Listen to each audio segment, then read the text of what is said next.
We live in a world where appearances can deceive, where a smile can mask a sinister intention, and charm can be a carefully crafted disguise. Evil isn't always loud. It doesn't always show up wearing a villain's cape or announcing its presence. In fact, the most dangerous kind of evil is often the quietest, the most polite, and the most strategic. If we are to protect ourselves, our values, and the people we care about, we must learn how to recognize it, not in a way that breeds paranoia, but with awareness, wisdom, and clarity. First, it starts with patterns. Evil doesn't always act immediately. It studies, it observes, it adapts. These individuals don't usually make a grand entrance. They slide into your life quietly, often wearing the costume of kindness. But here's the thing, evil isn't just about cruelty. It's about manipulation. About the repeated choice to harm, deceive, or exploit others, especially when there is no consequence. You'll know them by their consistency and betrayal. You may start to notice how they speak about others. Evil people often disguise their darkness through gossip, through subtle jabs that diminish others behind their backs. They make cruelty sound clever, even funny. They plant doubt about good people while boosting their own image. And when conflict arises, they never take ownership. It's always someone else's fault. There's always an excuse. What you're seeing is not immaturity, it's strategy. Another hallmark is how they handle power. Any kind of power. Give someone a little authority or even a little influence and watch what they do with it. Evil individuals use power to control, not to serve. They don't just want your respect, they want your submission. They frame every interaction as a game where someone must lose for them to win. And if you confront them, you're not met with honest reflection. You're met with guilt tripping, gaslighting, or rage. Because truth is their enemy. Pay close attention to how they treat people who can't benefit them. The waiter, the cleaner, the colleague with no title, that's where the mask slips. Because evil doesn't care about kindness. It cares about optics. It performs empathy in public, but withdraws it in private.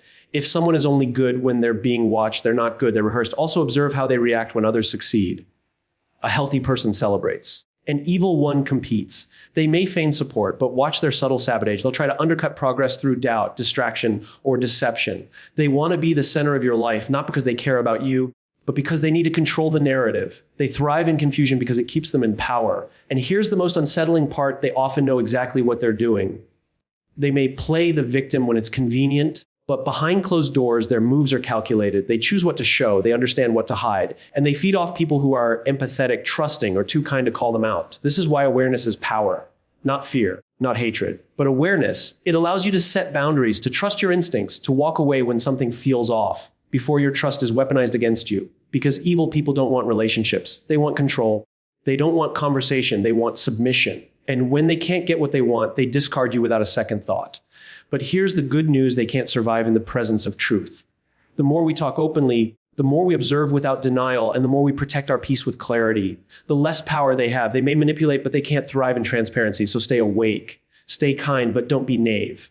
And remember, it's not your job to fix them. It's your responsibility to protect yourself. 5 keynotes of the speech, evil often hides behind charm and manipulation, not obvious malice. Consistent betrayal, gossip, and refusal to take responsibility are key indicators. How someone treats the powerless reveals their true nature. Evil thrives on control, not connection. It feeds off confusion and submission. Awareness, boundaries, and clarity are your greatest defenses against covert harm. When we think of evil, our minds often jump to the extremes, people who commit heinous crimes, villains in stories, or the obvious aggressors in real-life scenarios. But in the real world, evil doesn't always come wearing a label. It rarely announces itself. In fact, one of the most dangerous aspects of truly evil individuals is their ability to mask their intentions behind charm, charisma, and manipulation.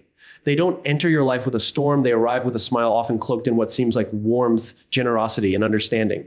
This is not just a personality trait, it's a strategy. It's how they gain access to your trust, your emotions, and ultimately your life. These individuals have learned that society doesn't reward cruelty, but it does admire confidence, charm, and apparent kindness. So they mimic it. They study human behavior the way a hunter studies its prey. They learn what makes people feel safe, what makes them open up, and what earns admiration. They become skilled actors, knowing exactly when to offer a compliment, when to show vulnerability, and when to extend a helping hand. The problem is, none of it is real. It's a calculated move to earn your trust and disarm your intuition. Many people fall victim to this facade, not because they are foolish, but because they are kind. We want to believe that people are good, especially those who seem to show kindness to us. Evil people exploit this belief. They know how to reflect back the version of themselves you most want to see. If you're someone who values empathy, they'll show you empathy at first. If you admire strength, they'll appear strong. If you're drawn to intelligence, they'll say just the right things to seem insightful and wise. What you're seeing is not authenticity, it's mirroring. They become what they think you need, not because they care, but because they want something from you. Control, admiration, influence, or power. It's easy to be fooled by people who appear charming and helpful in the beginning. They might go out of their way to support you, compliment you, or show interest in your struggles.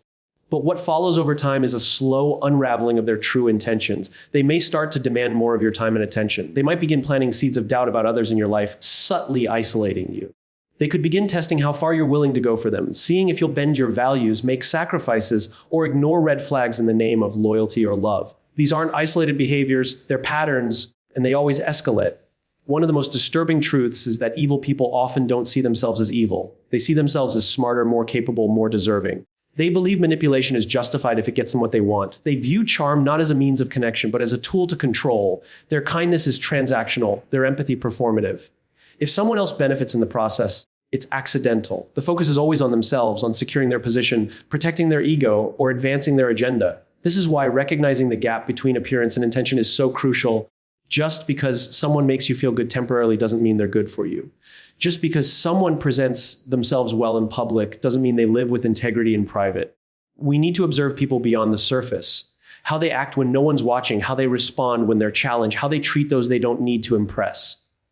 These are the places where the mask slips. What makes these individuals so dangerous is that they create confusion. One moment they're generous, the next they're cold. One moment they're praising you, the next they're criticizing you subtly.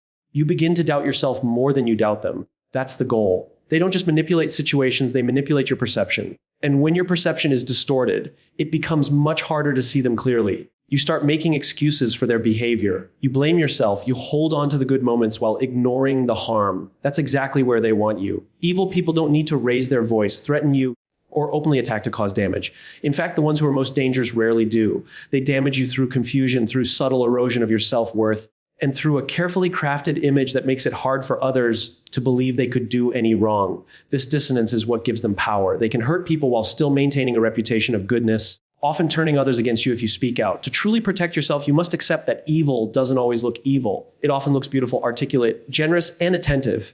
At first, that's what makes it so effective. The sooner we stop assuming that good appearances equal good intentions, the more empowered we become. Evil is not always loud and violent. Sometimes it's quiet, persuasive, and even smiling. But no matter how well it's disguised, the truth always reveals itself in the pattern, not the performance. When it comes to identifying someone with harmful intentions, one of the most important signs is how they handle relationships over time. Evil individuals are not always aggressive or confrontational. In fact, many of them are subtle, calculated, and extremely strategic. But what they cannot hide forever is their pattern, especially a pattern of betrayal, manipulation, and blame shifting. These patterns are the footprints of their behavior. And if you pay attention, they reveal far more than their words ever will. While anyone can make a mistake, apologize, and grow, those who lean toward evil don't operate this way. They repeat hurtful behavior not out of ignorance, but because it benefits them, and they see no reason to change as long as the consequences are minimal. One of the clearest signs is how they talk about others. Pay close attention to how someone speaks when the person they're talking about isn't in the room. A truly malicious person will use gossip not just as entertainment, but as a tool. They plant doubts, they twist narratives, and they exaggerate flaws, all while making themselves look noble, honest, or victimized. They will pretend to be concerned, compassionate, or simply telling it like it is. But what they are really doing is poisoning the perception of others for personal gain. They feed off the damage caused behind the scenes. They create conflict while pretending they're above it. It's easy to mistake this kind of gossip for harmless talk, but it reveals something much deeper: disloyalty. Betrayal for them is not a moment of weakness, it's a recurring pattern. It's a choice they make when it serves their ego, when it helps them climb a ladder, or when it simply gives them the thrill of power over others. They will betray trust not once or twice, but consistently, often in small ways that are easy to overlook. They share secrets they promise to protect. They break promises and then rewrite the narrative to make themselves look like the victim. They cross boundaries and then act offended when you try to hold them accountable. These betrayals are often subtle at first. Maybe they casually reveal something personal you confided in them. Maybe they criticize you in front of others with a smile on their face, brushing it off as a joke. Maybe they shift the blame during a conflict and make you feel like you're being too sensitive or dramatic. Over time, these patterns erode your confidence. You begin to question your perception, and that's exactly where they gain control. The more confused you are, the more power they have. A defining feature of an evil person is their refusal to take ownership. They may appear mature or self-aware on the surface, but when things go wrong, they always have a reason why it wasn't their fault. There's always someone else to blame, always a justification, always an escape route. Even when caught red-handed, they're more concerned with controlling the narrative than repairing the damage. This is not about making mistakes. It's about intentional avoidance of accountability. They see every situation through a lens of self-preservation, not truth. And when you challenge them, they don't reflect, they deflect. They may weaponize their own past, using personal stories to gain sympathy and shift the focus away from their behavior. They may bring up your flaws instead of addressing their own. Or they may completely shut down emotionally, turning themselves into the victim and making you feel guilty for even trying to have the conversation. All of these tactics serve one purpose: to escape responsibility and maintain control. And if you let it happen often enough, you begin to internalize their narrative. You start apologizing for things that aren't your fault. You begin to believe that maybe you are the problem. That's the trap. These individuals know how to twist facts in their favor. They are skilled in emotional manipulation and can make you feel both indebted to them and fearful of upsetting them. This duality keeps you in a state of emotional imbalance, constantly trying to please them, prove your worth, or fix the relationship. But no matter how much you give, it's never enough because they're not looking for connection. They're looking for control. What makes this pattern so dangerous is its gradual nature. Rarely does the manipulation or betrayal happen in a way that's immediately recognizable. It builds over time through repeated offenses, twisted logic, and the slow erosion of your boundaries. The consistency is the key. Someone who betrays once and seeks forgiveness with sincerity is human. Someone who does it again and again while making excuses is operating with a different motive entirely. Evil doesn't need to raise its voice or show its face in obvious ways. Sometimes it's quiet, smiling, and dressed in politeness. But if you watch closely, you'll see the truth in the pattern of their behavior. They gossip to divide. They betray trust to gain power. They refuse responsibility and turn everything into a game of survival where only they can win. The more consistent the betrayal, the clearer the intention behind it. Recognizing these patterns isn't just about protecting yourself. It's about choosing truth over illusion, clarity over confusion, and self-respect over manipulation. One of the most powerful ways to identify the true character of a person is by observing how they treat those who can do nothing for them. It's easy for anyone to be kind to a boss, charming to a leader, or friendly to someone they want something from. But what separates people of integrity from those with darker intentions is their behavior toward the powerless, the ones they don't need to impress, the ones who hold no benefit for them. Evil individuals, no matter how polished or refined they appear, eventually reveal their lack of genuine empathy through these interactions. Because when there's no audience to perform for and no reward to gain, the mask often slips. Evil people are performers. They care deeply about how they are perceived. They carefully craft an image, often generous, humble, or noble, because they know appearances buy trust. They know that if others see them as good, they can get away with much more. So in public, they're pleasant, they smile, hold polite conversations, offer compliments, and appear considerate. But this behavior is not rooted in values, it is rooted in strategy. They're not driven by kindness, they're driven by gain. That's why their true nature is never visible when they're in the spotlight. It becomes visible in the shadows. Watch how they speak to a janitor, a driver, a server in a restaurant, or a stranger asking for help. If you see a person suddenly become dismissive, rude, cold, or impatient when there's nothing to gain, take it as a serious signal. If someone only extends courtesy when they're being observed or when it serves their image, that courtesy is not genuine. It's a rehearsed act. Evil individuals often reveal contempt or indifference toward those they deem inferior or irrelevant. This behavior is more than arrogance. It is a symptom of entitlement, superiority, and detachment from real empathy. This same principle applies in their personal relationships. When they no longer need you, their behavior changes. Maybe you were useful to them at one point, emotionally, professionally, socially, and during that time, they were attentive, supportive, even affectionate. But once your role in their life no longer benefits them, the warmth disappears. They become distant, unresponsive, sometimes even cruel. And they don't explain, they don't apologize, because they never saw you as a person. They saw you as a tool. And when tools no longer serve a purpose, they are discarded. This lack of emotional consistency is a clear warning sign. A person with integrity will treat others with respect regardless of what they stand to gain. But evil individuals operate through a hierarchy in their minds. They categorize people based on usefulness. The more useful you are, the better they treat you. The less useful you are, the more invisible you become to them. And this mindset seeps into all areas of their life. It affects how they build friendships, how they maintain relationships, and how they operate in leadership roles. They are incapable of loyalty because they are only loyal to their own interests. Another aspect of this behavior is how they react when the powerless speak up.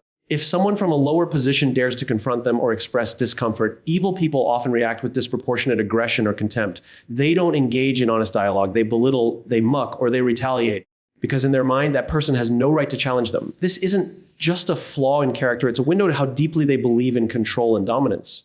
In fact, the moment someone is perceived as no longer valuable, evil people often rewrite the narrative entirely.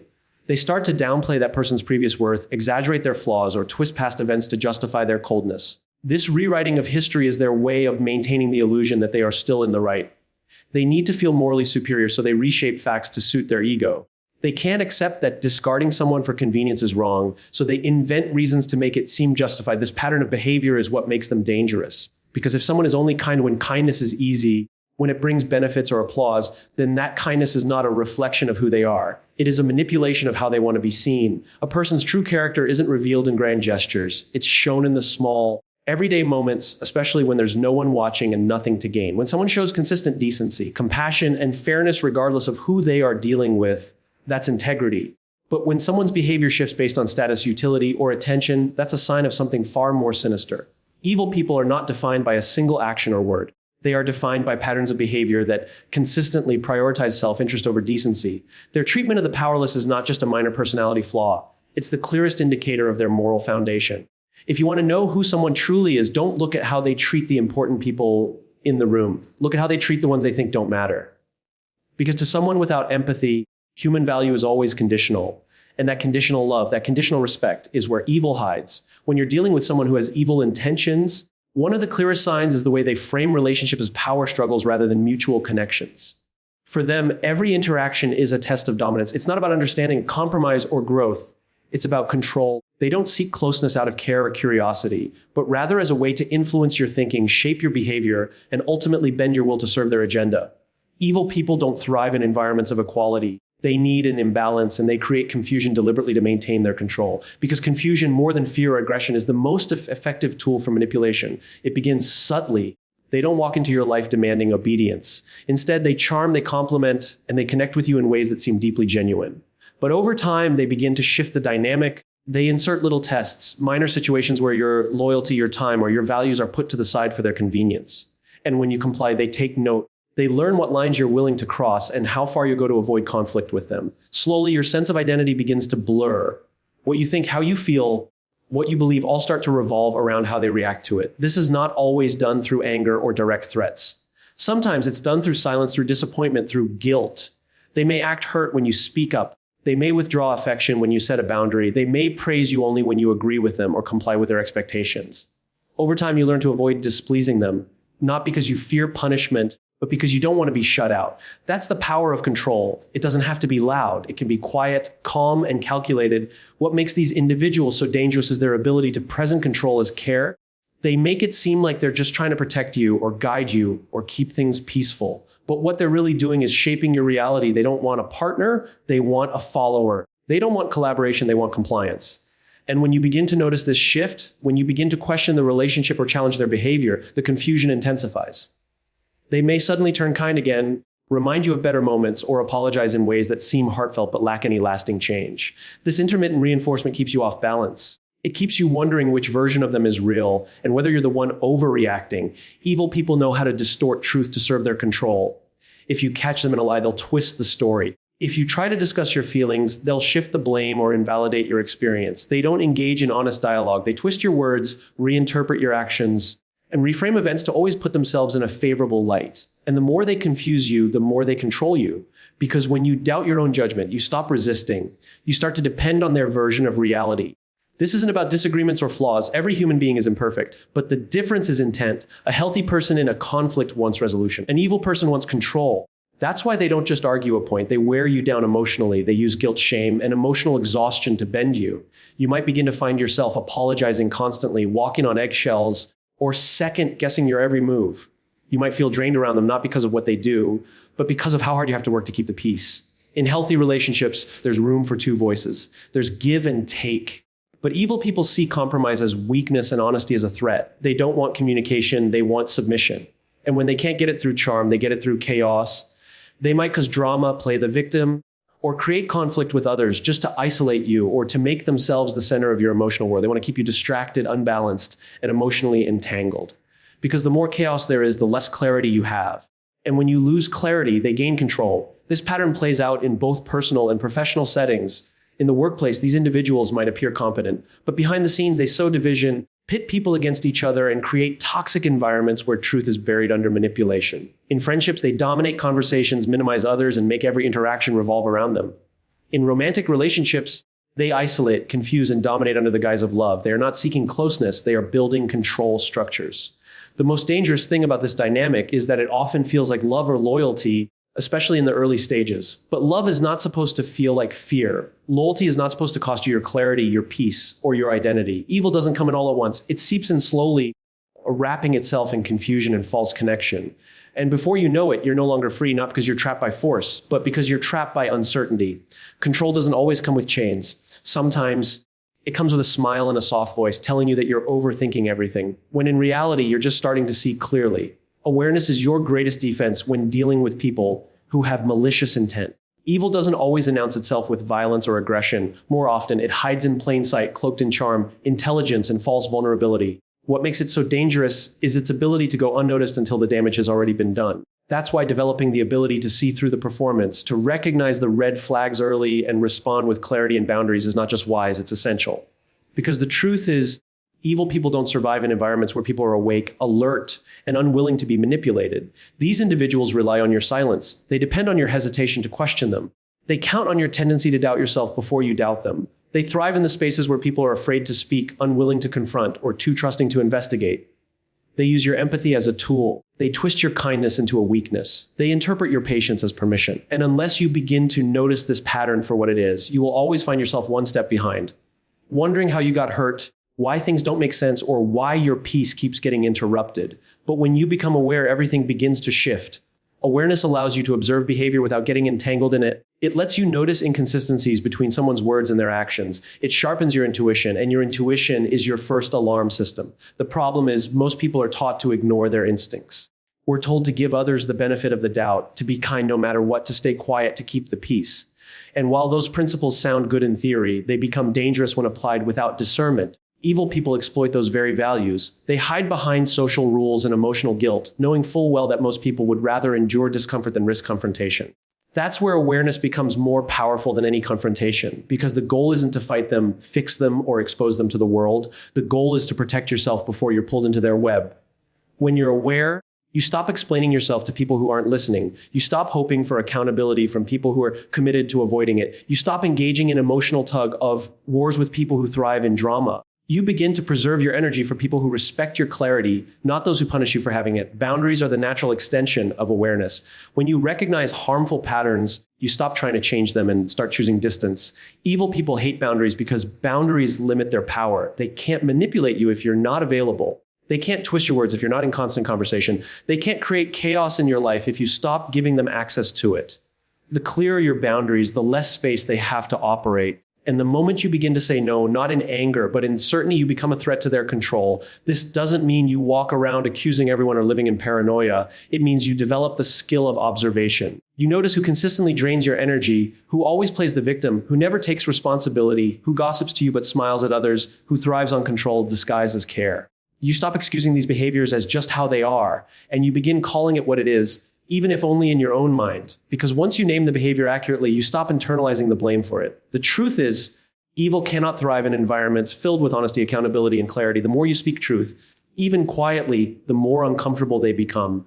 The more you act with intention and draw the line, the more exposed they feel. They are not strengthened by resistance. They are strengthened by denial. They need you to pretend not to see, not to feel, not to know. But when you choose to stay aware, when you keep your eyes open and your spirit grounded, they lose their grip. They can't function when their patterns are named, when their games are no longer effective, when their confusion no longer clouds your mind. So protect your peace, not by becoming hard or bitter, but by becoming conscious. Keep your awareness sharp, not just for your own well-being, but for the people around you who might still be sleeping. Awareness is not fear. It's not suspicion. It's wisdom.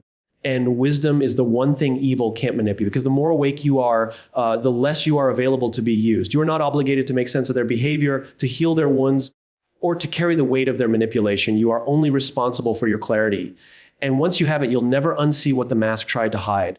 The greatest danger in this world isn't always the obvious threat. It's the hidden one. Evil often walks among us unnoticed, not because it's invisible, but because it's disguised. It wears the face of charm, speaks the language of kindness, and mimics the behavior of goodness. But over time, patterns emerge. Behind the surface, you'll find consistent betrayal, a hunger for control, manipulation disguised as care, and a lack of empathy for anyone who holds no advantage. These people don't just want attention, they want power. They don't build connections, they build illusions. But illusions only work when we're unaware. The key to protecting yourself isn't fear, it's awareness. It's learning to trust your instincts, to observe behavior instead of just listening to words, and to set boundaries without guilt. You don't need to fix or fight evil people. You just need to see them clearly and remove their influence from your life. Because once you recognize the pattern, once the mask falls, their power fades. Evil cannot thrive in the presence of truth, accountability, and clarity. Stay awake. Stay aware. And above all, protect your peace like your future depends on it, because it does.